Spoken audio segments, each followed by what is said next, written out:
here to fight against capitalism. I'm here to talk about capitalist monopolies, finance capital, industrial monopolists, imperialism, the exportation of capital to the global south. I'm here to talk about military might and military dominance, war, and using war as a way to colonize indigenous lands. You've got to fight the imperial power. That's right, I'm talking about China.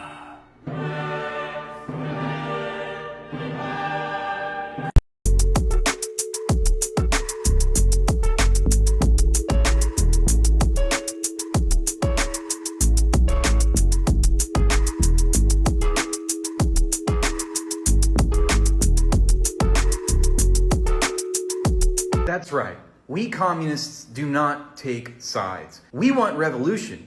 Unless that revolution means picking a side. Then in that case, we're all good. We're not on the side of the global north, and we're not on the side of the global south. We're on a secret third side, preserving fascism. A peaceful revolution where there is no conflict. Duh. You see, if we can't have our idealistic, spontaneous, international working class revolution, then we don't want it. And we will continue repeating State Department Red Scare propaganda, thank you very much, and say things like BRICS is also imperialist. We oppose imperialism, but we also oppose the real world opposition to imperialism. And we'll certainly conflate the two as if they are the same thing. Conducting multilateral trade agreements and providing infrastructure to the global south countries that have been ravaged by US imperialism? That sounds imperialist to me. Honestly, is there a privileged take more divorced from the real world than this one? Conflating BRICS with NATO is deeply reactionary. Imagine thinking that the brutal, violent arm of imperialism, NATO, a global military intervention army designed to enforce the hegemony of Western capitalism, is somehow equivalent to BRICS, a multilateral economic alliance of the global south designed to unseat the dollar hegemony and to counter the policies of the IMF and the World Bank, which economically enslaves the global south. Newsflash, those two things are materially diametrically opposed and not the same. And then to categorize BRICS and NATO as an inter-imperialist conflict. Tell me that you don't understand geopolitics or the power differential exerted in world affairs without telling me. Liberals love to oppose all forms of imperialism, past and future, except for the present one. This comment perfectly encapsulates what is truly in the hearts of all enlightened centrists: fascism. That's the wrong answer, Alexander. You see, you're actually describing capitalism. Resource extraction is a key component to conducting imperialism around the world. We live in a US-dominated global finance system. When you say other states, what you really just mean is the United States. It's the only one. You are unwittingly proving my point for me, because capitalism requires infinite accumulation in a world of finite resources. Hence, the United States needs a standing army to patrol the world. That's right. This guy just said that the United States is the only imperial country on the face of the earth, and as such, it is the only country that is capable of conducting imperialism. That's because the United States has the unique position of having a monopoly on the global finance system. In order to appropriate the land, resources, and labor of other countries, you must be able to export capital. In order to export capital, you must have a monopoly on industries. You must have a monopoly on the economy. The US is the only country that can do that. Hey, America, you know what's better than creating your own Department of Homeland Security? Not bombing the global south. Wrong. You can be as disingenuous as you want, but nowhere did I say that BRICS was going to emancipate the international proletariat. That is a completely disingenuous straw man argument that you're making, and you should be ashamed of yourself. The thread that I was responding to made the claim that BRICS is an imperialist bloc, and I am responding to that claim. I do not believe that BRICS is an imperialist bloc, and I provided information to show you why I think that is. In other words, me saying that BRICS is not an imperialist bloc does not simultaneously mean that it will emancipate the international proletariat. I think that's pretty obvious.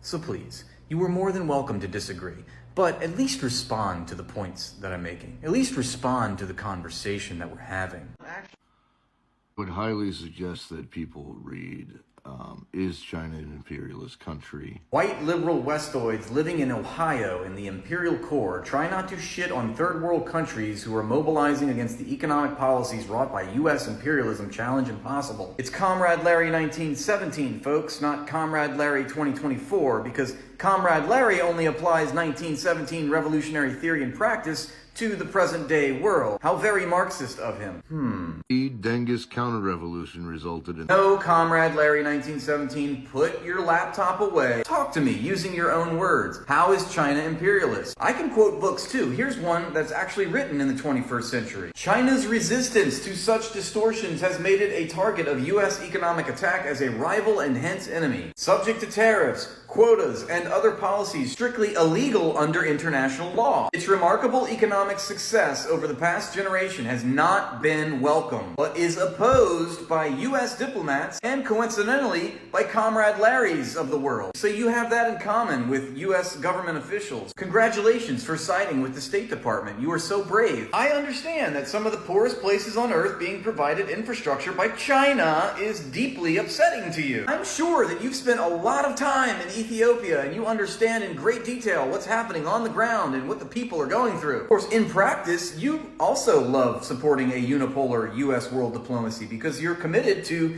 creating political content that is shitting on the material opposition, the actual counter model to the unipolar U.S. dollar hegemony. Well done, comrade. This is what I mean when I say people are Marxist in name only. They uphold Marxism to the world, but they apply liberalism to themselves. This is a shining example of that. China's success stands as a counter model to that of the United States. The United States has risen to world dominance through novel policies that were not anticipated by economists writing prior to World War I, or indeed prior to the 1970s. One therefore must do more than read Vladimir Lenin to perceive the dynamics of U.S. diplomacy over the past century. There's always reactionaries who sit on the sidelines, read books, and they love to try to convince us that things are moving too slow, too fast, they're not proceeding in the right manner or the right direction. Tell us you want to feel morally superior without sacrificing your privilege without telling us. You're basically saying that you have a monopoly on social change, but you conveniently don't have to do anything about that. Like,